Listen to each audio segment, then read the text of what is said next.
भीमाशंकरला आलो होतो। अतिशय निसर्गरम्य ठिकाणे पाहण्यासाठी, छोटे छोटे धबधबे, निसर्गाच्या विविध गोष्टी इथे आपल्याला पाहायला मिळतात। त्यासाठी मी इथं आलो होतो, ह्या गोष्टी बघितल्या।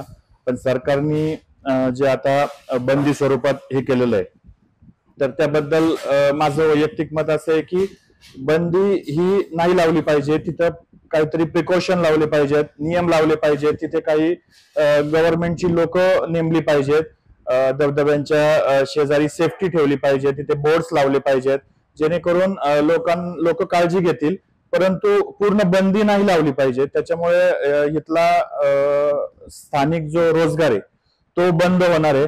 त्याच्यानंतर आम्ही जे पर्यटक सॅटर्डे संडे जो लहान मुलं नुसती मॉलला जातात की मॉलची संस्कृती बघतात, पण ऍक्च्युअल निसर्ग बघायचा असेल तर त्यांना तो दिसणार नाही जर का तुम्ही अशी गव्हर्नमेंटने बंदी लावली। त्यासाठी माझं म्हणणं आहे की ती बंदी लावू नका, तिथं तुम्ही प्रिकॉशन ठेवा, थोडी काळजी घ्या किंवा त्याच्याबद्दलच्या जाहिराती दाखवा, त्याबद्दल लोकांना जागृत करा। ह्याच्यामुळे ही गोष्ट केली तर थोडी बेटर होईल आमच्यासाठी, सर्वांसाठी। जे या आंबेगाव तालुक्यातील, खेड तालुक्यातील किंवा जुन्नर तालुक्यातील जे आदिवासी बांधव आहेत, यांचं पूर्ण लाईफच या पर्यटकावर अवलंबून आहे। कारण शेती ही फार जुजबी राहिलेली आहे। शेती ही 1-2 गुंठे काही शेती पूर्ण भूमिहीन झालेली आदिवासी लोक आहेत। आणि त्याच्यानंतर शासनाने अभयारण्य सुद्धा, अभयारण्याच्या एरियामध्ये सुद्धा बंदी घालण्यात आलेली आहे। आणि जर आता पर्यटन ही बंदी, म्हणजे आदिवासींनी किती बंदीत राहायचं आणि पूर्ण त्यांचं जीवन कसं चालू ठेवायचं, की जर ह्या व्यवसायावर बंदी घातली तर पूर्ण पर्यटक, कारण पूर्ण हा पर्यटक लोक हा खेडेगावात जात असतो, तिथं धबधबे किंवा निसर्ग सौंदर्य पाहण्यासाठी पूर्ण ही लोक या ठिकाणी येत असतात। आणि मग आम्ही आमच्यासारखे छोटे मोठे व्यवसाय करत असताना कुठेतरी व्यवसायाची उभारणी केली असते।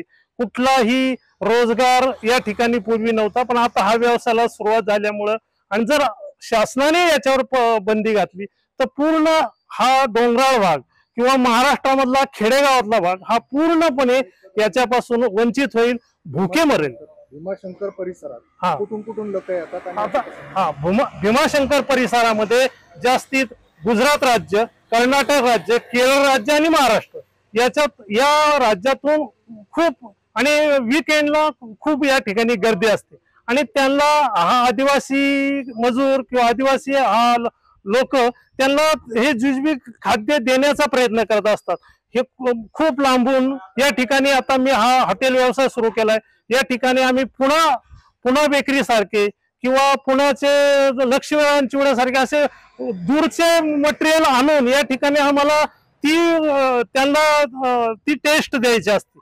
आणि जर हा आमचा प्रयत्न असतो की हा व्यवसाय वाढवा, आणि याच्यावर जर शासनाने बंदी आणली तर हे एवढं जर पूर्ण महाराष्ट्रामध्ये बंद झालं तर पूर्ण भीमाशंकर असू द्या, माथेरान असू द्या किंवा महाबळेश्वर असू द्या, याच्यावर जर व्यवसायाने बंदी केली तर किती मोठा रोजगार जाणार आहे।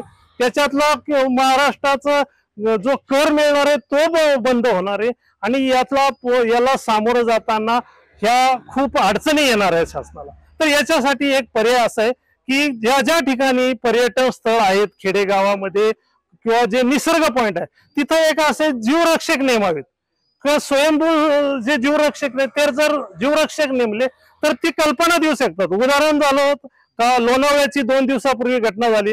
जर लोणावळ्याचे खडकावर बसलेलं कुटुंब होतं, त्यांना कल्पना नव्हती, आणि एवढा धोधो पाऊस पडल्यानंतर त्यांच्या लक्षात जर खेडेगावचं तिथे एखादा जीवरक्षक असता तर त्यांनी कल्पना दिली असती, बाबा आता पाऊस सुरू झालेला आहे जोरात आणि तुम्हाला थोडा पूर वाढलेला आहे, त्यावेळेसच ते जर बाहेर आले असते तर हे खेडेगावचा माणूस, अडाणी माणूस सांगू शकेल। पण ती शहरातल्या लोकांना त्याची कल्पना नसते। त्यांच्या गुडघ्यापर्यंत पाणी आलं, कमरेपर्यंत पाणी आलं, आणि तेव्हा ते धावण्याचा प्रयत्न करू लागले, तिथं शक्यता नव्हती। म्हणजे ह्या ठिकाणी एखादा स्वयंसेवक, जिथे पर्यटक गर्दी आहे, स्वयंसेवक जर शासनाने नेमला तर तो आदिवासीला रोजगार मिळेल, आणि त्या रोजगारातून शासनाचा किंवा इतर जी जीवित हानी होती त्याच्यापासून टळला जाईल हा माणूस।